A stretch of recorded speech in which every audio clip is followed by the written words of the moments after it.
सोचिए, एक लड़का जो चलती ट्रेन के नीचे आ जाता है और किसी तरह बच निकलता है।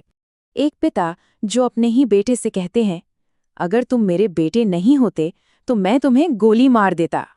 वही लड़का जो बड़ा होकर एक ऐसा खिलाड़ी बनता है जो क्रिकेट का इतिहास ही बदल कर रख देता है। और एक ऐसा चैंपियन जो अपनी जिंदगी की सबसे बड़ी जीत के वक्त अंदर ही अंदर अकेले मौत से लड़ रहा था। और फिर एक एक्सरे रिपोर्ट सामने आती है जो उसकी पूरी दुनिया बस उलट कर रख देती है।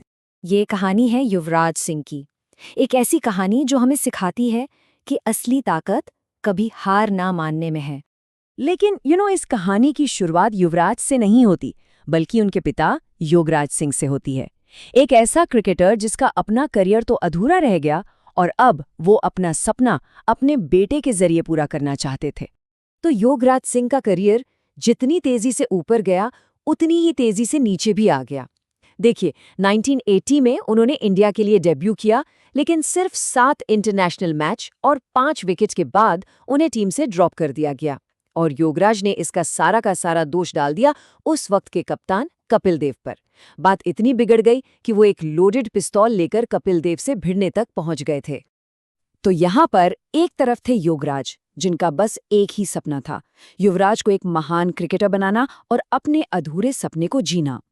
और दूसरी तरफ था युवराज, जिसका दिल क्रिकेट में नहीं बल्कि टेनिस में, स्केटिंग में और यहाँ तक कि फिल्मों में लगता था। तो सवाल ये उठता है कि जिस लड़के को स्केटिंग और टेनिस पसंद था, वो क्रिकेट की दुनिया का इतना बड़ा सितारा बना कैसे? जवाब सिर्फ एक शब्द में है, जबरदस्ती। योगराज ने युवराज को क्रिकेटर बनाने के लिए सच में हर हद पार कर दी। सोचिए, जब युवराज ने अंडर 14 नेशनल स्केटिंग चैंपियनशिप में गोल्ड मेडल जीता, तो योगराज ने वो मेडल चलती कार से बाहर फेंक दिया और कहा, आज से तुम सिर्फ और सिर्फ क्रिकेट खेलोगे। युवराज को सुबह 4 बजे उठाने के लिए उन पर बर्फीला पानी डाला जाता था और घर का बगीचा वो अब एक मार्बल की प्रैक्टिस पिच बन चुका था।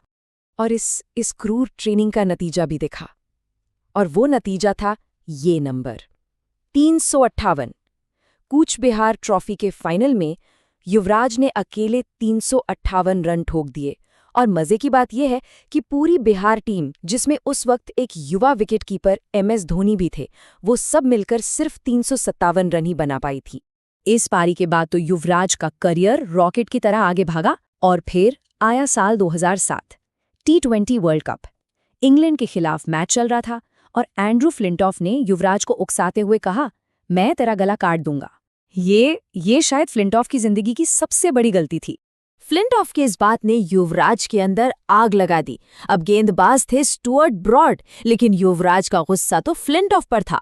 पहली गेंद 6, दूसरी गेंद फिर से 6, तीसरी, चौथी, 5वीं और 6ठी गेंद भी बाउंड्री के पार। एक नया इतिहास लिखा जा चुका था। और उस एक ओवर का नतीजा था ये नंबर 12। सिर्फ 12 गेंदों में 50। T20 क्रिकेट के इतिहास की सबसे तेज हाफ सेंचुरी। एक ऐसा रिकॉर्ड जो आज तक कोई नहीं तोड़ पाया। अब तक युवराज सिंह इंडिया के सबसे बड़े मैच विनर बन चुके थे, लेकिन उनकी कहानी का सबसे बड़ा, सबसे मुश्किल मोड़ आना अभी बाकी था। 2011 वर्ल्ड कप, एक ऐसा टूर्नामेंट जहां उन्होंने अपनी सबसे बड़ी जीत हासिल की, और ठीक उसी वक्त वो खामोशी से अपनी जिंदगी की सबसे बड़ी लड़ाई भी लड़ रहे थे। 2011 वर्ल्ड कप में युवराज का परफॉर्मेंस मतलब किसी सपने जैसा था। 362 रन बनाए, 15 विकेट लिए, 4 बार मैन ऑफ द मैच का अवार्ड और प्लेयर ऑफ द टूर्नामेंट की ट्रॉफी भी। उन्हीं के दम पर इंडिया ने 28 साल बाद वर्ल्ड कप अपने नाम किया। लेकिन इस हीरो वाले परफॉर्मेंस के पीछे एक बहुत ही भयानक सच छुपा था।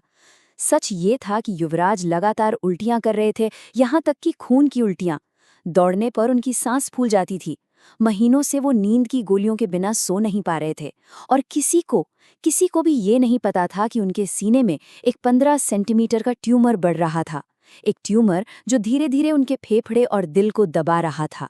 तो सोचिए, क्या होता है जब एक चैंपियन अपनी सबसे बड़ी जीत हासिल करता है और उसके ठीक बाद उसे अपनी जिंदगी की सबसे मुश्किल लड़ाई लड़नी पड़ती है।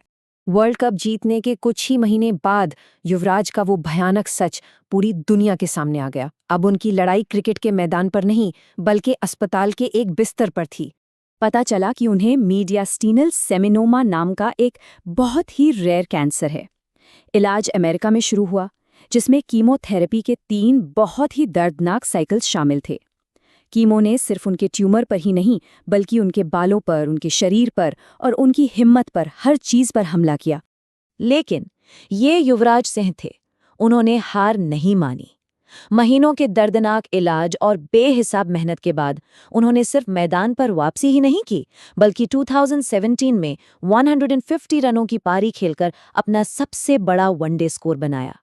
ये स्कोर, ये नंबर इस बात का सबूत था कि वो सिर्फ वापस नहीं आए थे, वो पहले से भी ज्यादा मजबूत होकर लौटे थे। युवराज ने खुद एक जगह कहा था कि जब आप मौत को करीब से देखते हैं, तब आपको जिंदगी की असली कीमत समझ आती है।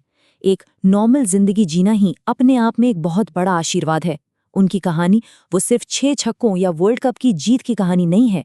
ये कहानी है लड़ने की, जीतने की और जिंदगी के हर एक पल को पूरी तरह से जीने की।